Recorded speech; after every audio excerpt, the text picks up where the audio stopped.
morning, students. Welcome back for the online classes once again. So with regards of this ICSE 9th standard syllabus, we have finished the topics of tissues as well as diversity of living organisms. And these two topics are related to ICSE syllabus as well as the state syllabus also. And today we are going to discuss about, that means I am going to explain you about the structure of the flower. Structure of the flower. This is also very important lesson in the ICSE sector for 9th standard. So let us learn about that. Okay, of course, state syllabus people also can learn this one, no problem, because you will be aware about that. You will get this same chapter in 10th standard. When you are entering 10th standard, this will be useful for you. So you can also follow this video. Okay, don't bother, don't think about this only ICSE like that. It is also common for ICSE as well as the state syllabus. Okay, let us learn the structure of flower. First of all, what are the major parts that present in the plant? The major parts that are present in the plant are stem, root, leaves and flowers. Of course, you might be having knowing that buds, seeds, branches, these are all so many different parts you might be find. But the major parts of the plant are only 4. That is roots, stem, leaves and flower. Roots, stem is also having the branches. So modification of the stem or branches are branchioles. Okay, and leaves and fruits and flowers, fruits and seeds are modifications of the flower only. Flower can produce the fruits as well as the seeds also. So those are all not the parts of the plant. Only those are all modifications. The branches, the seeds and the fruits are the modifications of the some major parts of the plant. The major parts are roots, stem, leaves and flower. And first you take the 3 parts, that is the root, stem as well as the leaves. These are not reproductive parts here. These are all major parts, but these are very much useful for vegetative propagation of the plant, to produce the variety of the plants without the sexual reproduction. That is also called as asexual reproduction. In the plants it is called as vegetative propagation. Okay, so that's why these 3 parts, root, stem and leaves, these 3 parts are called as vegetative propagules. Okay, by using of one part of this, you will get the total plant without the sexual reproduction. But the plants are, so the plants which are producing by this asexual reproduction or vegetative propagation, those are very much similar to the parent plant. Only one parent plant will be participated here, either male plant or female plant. Okay, no combination of the male and female here. And those plants which are produced by this vegetative propagation, variety of the plants will be produced, but they are not having any reproductive capacity. Those are completely sterile in nature. Okay, but the plants which are producing by the sexual reproduction, those are variety as well as vigorous, means more what is effective of more than the parental plants. Okay, so here the flower plays an important role in the sexual reproduction of the plant. It is a reproductive part of the plant. Which one? The flower is the reproductive part of the plant. Let us discuss about the flower.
Look at this diagram.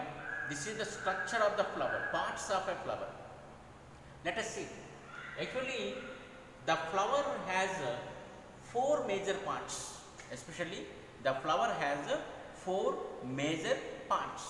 The first one is calyx, which is outer row of the flower. Completely outermost row of the flower is that is calyx. And the second one, colored petals, those are called as corolla.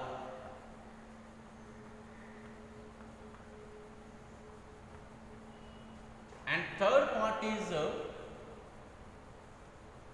this is anther,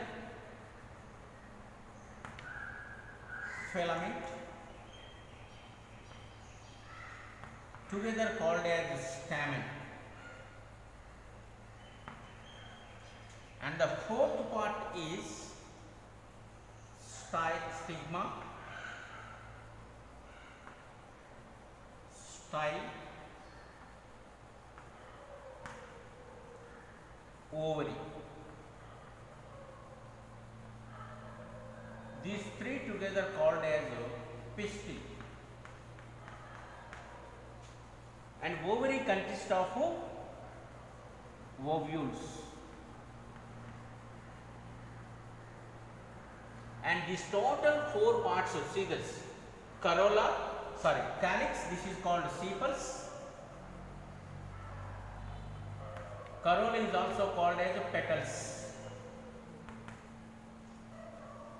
Calyx, corolla, stamen and pistil. These are the four major parts that are presented in the flower in a four rings, four rows. outermost row is calyx, and next to the calyx corolla, next to the corolla andrecium, next to the that means stamen, next to the stamen that is pistil. These are the four parts are presented in a row. Four rows will be presented there, and all these four rows are presented one bulged structure which is called as thalamus. And this thalamus is extended as a small stalk-like structure which is connected to the branch. This is called as a pedicel. These are the major parts of the flower. Okay. So, if the flower contains all the four parts in one flower, then that flower is called as a complete flower. A flower which contains all the four parts like calyx, corolla, stamen as well as the pistil. All the four parts are presented in one flower. Then the flower is called as complete flower. If any one part of these four is missed, if any one part of these four is missed, then the flower is called as incomplete flower. Okay. So, these four parts, let me write it here once again: calyx, corolla, stamen, pistil. These are the four parts.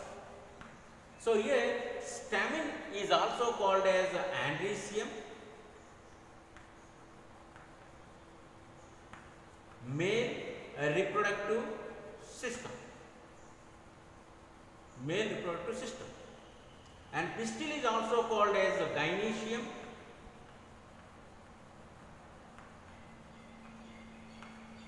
female reproductive system. Okay, these are the four parts: 1, 2, 3 and 4. 4 parts. So, among these 4 parts, calyx and corolla are not directly participating in the sexual reproduction, but they help in the sexual reproduction. But they are not directly participating in the sexual reproduction. So, these calyx and corolla are called non-essential parts.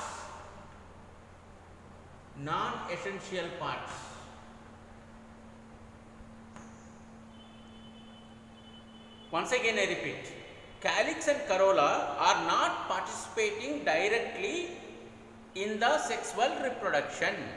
So, these two parts are together called as non-essential parts, whereas stamen and pistil, andrecium and gynoecium, these are directly participating in the sexual reproduction.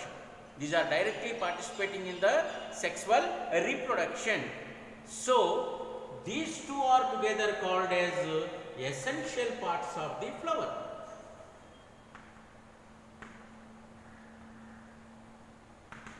Essential parts of the flower, those are andrecium and gynoecium. Andrecium is also called as stamen and gynoecium is also called as a pistil. So, these two are directly participating in the sexual reproduction. So, these two are called as essential parts of the flower. Okay. Some characteristics of the flower we will discuss now.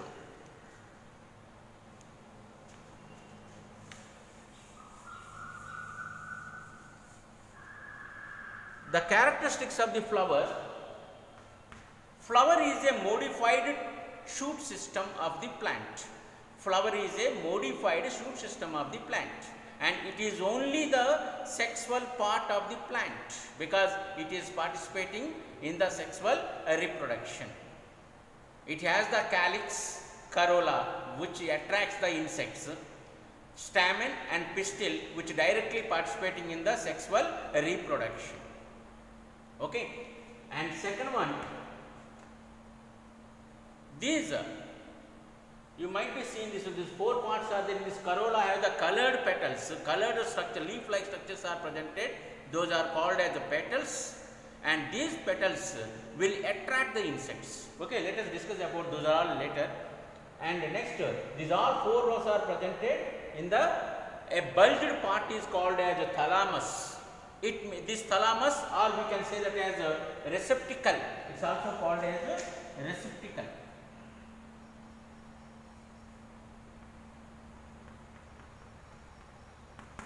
It's also called as a receptacle.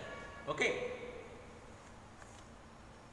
And this receptacle, on this receptacle, all the four parts of the flower will be present.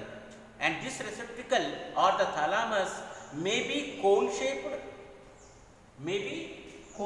like this, maybe depressed, or maybe bulged over. So these are the three different types of receptacles we can find in the various types of the flowers. Okay, and this thalamus is extended in a small stalk-like structure which is attached to the stem or the branch. That is called as a pedicel. It is a stalk-like structure which supports the flower completely, like this. So this is the pedicel.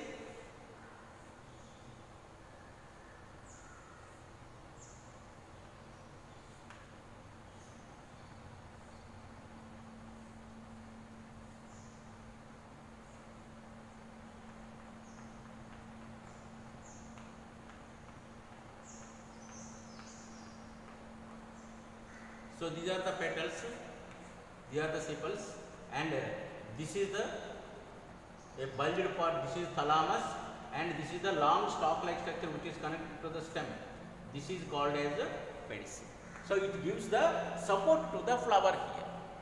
Okay, and this pedicel is attached to the place where the branch is attached to the pedicel. There you might be finding some kind of bulged portion. In the hibiscus you might be finding this. This is called bract. This is called as a bract. Okay. So sometimes this bract will be presented. So if the bract is presented for the flowers, those are called as bractate flowers. Those are all called as bractate flowers. Okay. And most of the flowers are having the pedicel, a stalk is presented there. Okay, and some flowers which are example is bluebells. Bluebells are the examples. These flowers will not be having this type of pedicel. This type of pedicel is not presented here. This pedicel is not presented in the bluebells. Okay, so the flowers directly attached to the stem.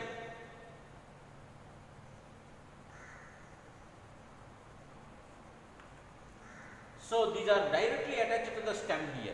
So this type of flowers are called as sessile flowers. Means they don't have the pedicel to attach. These are directly attached to the stem. No pedicel is presented there. Okay, this type of flowers are called as sessile flowers. Okay, and next, as I told you that there are the four parts are there. If all the four parts are presented in one category, one flower, then that flower is called as complete flower. If any one part is missed, then it is called as incomplete flower. Okay, now let us discuss about all the four parts one by one detailing. Okay.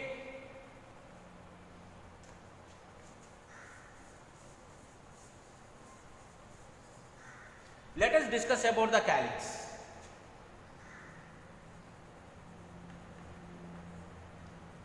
Sepals, calyx also called as sepals. Calyx are also called as sepals. A bunch of sepals together called as calyx. And those are completely green in color. Green in color. As chlorophyll is presented there, So these green color chlorophyll will help in the photosynthesis process so that the calyx can prepare its own food and provide the food to the all other parts of the flower. And also calyx can attract the insects and human beings and help in the pollination of the plant. I will tell you what is the meaning of pollination. Okay. So there are three major functions by the calyx. One is preparing the food and supplying the food to the all the other parts of the flower. Second one is attracting the insects as well as the other animals for the pollination. And third one is major one.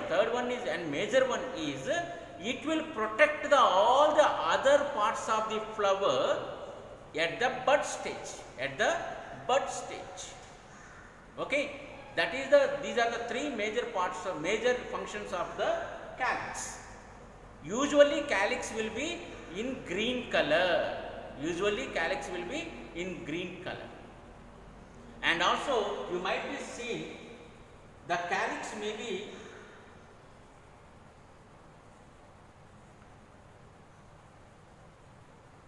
like this cup shaped structure. All the sepals are fused together. And form the cup like structure. Otherwise in some plants the calyx will be separated like this. So based on this formation, the calyx is of two types. That is the calyx, all the sepals which are fused together form a cup like structure is called as gamocephalous. The sepals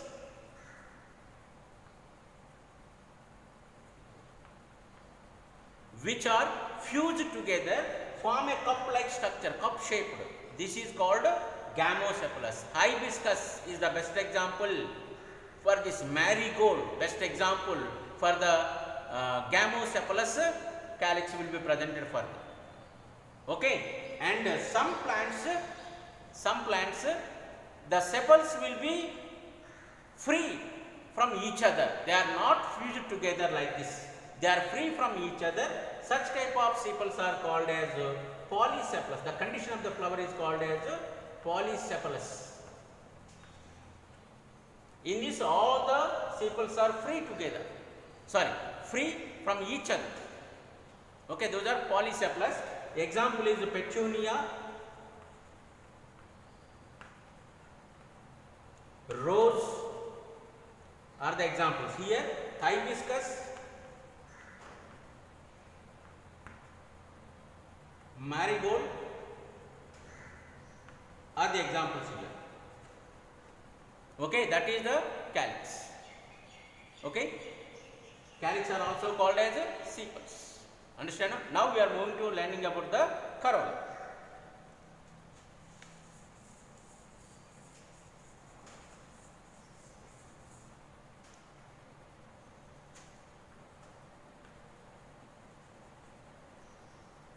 Petals.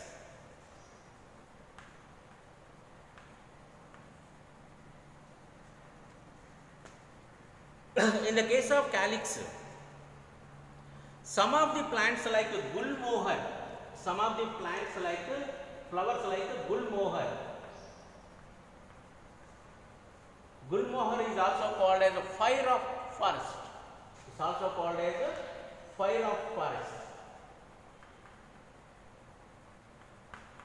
And this gulmohar, the sepals are in a different color, red color especially, fire color. So such type of sepals which are modified into petals like structures, colored petals. Such type of sepals are called as petaloids. They are called as petaloids.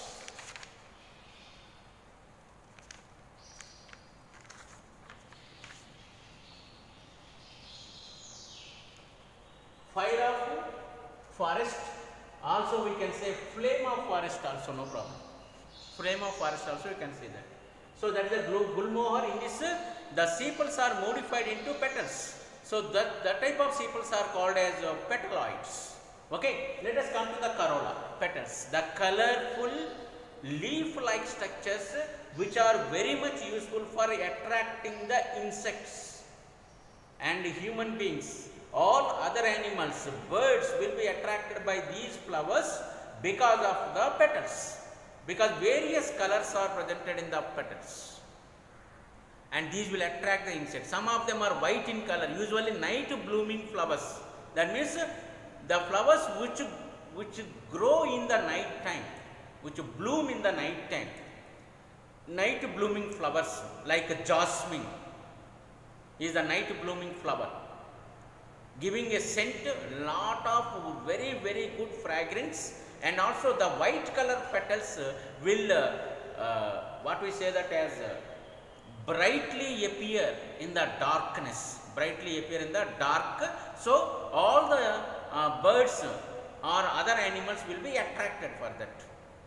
Okay, so that type of white color, red color, orange color, yellow color, so many different types of colors petals are presented. The major function of this corolla is attracting the insects for pollination. Attracting the insects for pollination. It won't produce any food. Which one? The corolla never prepare the food. It gets the food from calyx. And second function of this corolla is producing the nectar. The sweet honey-like structure will be produced by this corolla at the base of the flower, and that will attract the honeybees as well as butterflies, where they feed on this sweet nectar. Okay, these are the two and third major function is these petals will be protecting all the inner rows, the essential parts of the flower, that is stamen and pistil, are protected by these petals.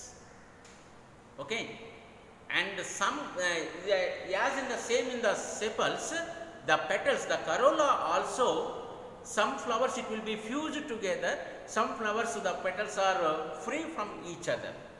Suppose if you take the petunia,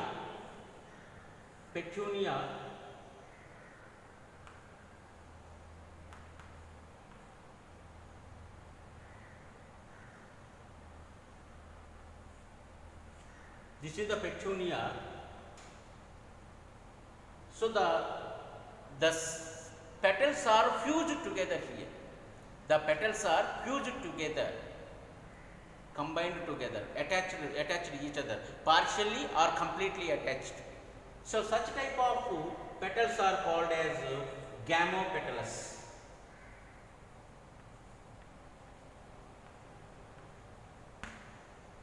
And some flowers like hibiscus, as a drawn here picture you can see that one hibiscus,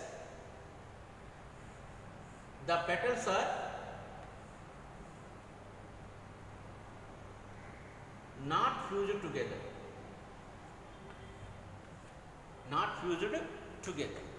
and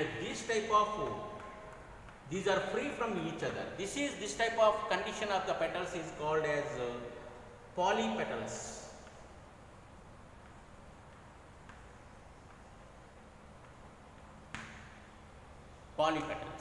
Hibiscus, this is the petunia is example here, petunia,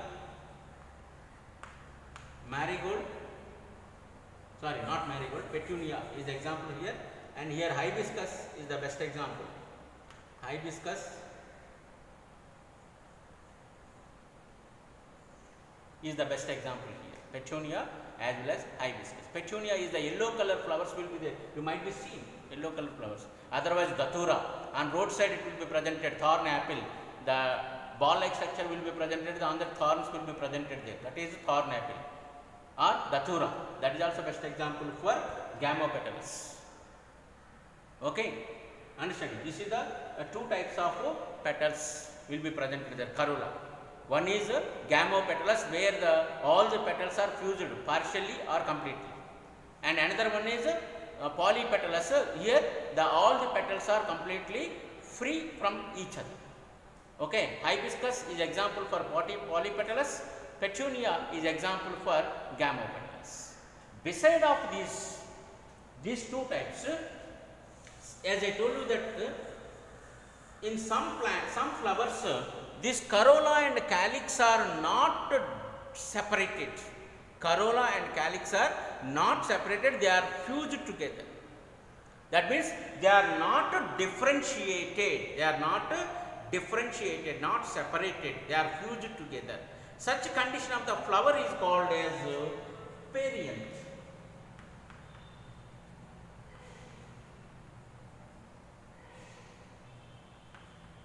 Perianth is the condition of the flower where the sepals as well as the petals, the calyx and corolla are fused together, not differentiated, are fused together completely. The example for the perianth is spider lily. All the lily flowers,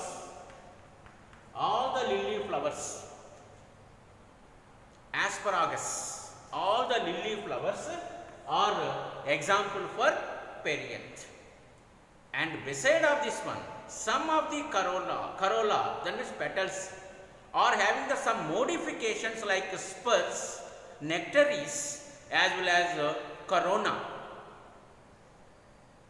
Okay, this what we say that as spurs, some tail-like projections will be, outgrowths will be appear from the grown from the petals, and some glands-like structures are formed at the base of the flower. Those are nectaries. The spurs as well as the nectaries will produce the sweet liquid is called as honey or nectar, which attracts the butterflies as well as the honeybees. Whereas corona, it is a extra modification of the corolla, that means petals, where hair-like projections will be grown or bands, colored bands will be formed on the petals of the flower, which give the extra additional beauty to the flower. Show flowers, we can say that, fancy flowers. Additional beauty will be given to the flower to attract the insects, attract the animals, attract the human beings. So here the major function of this corolla is attracting the other organisms to pollinate the flower. Okay, and other two parts like stamen and pistil we will discuss in the next class. Okay, thank you very much.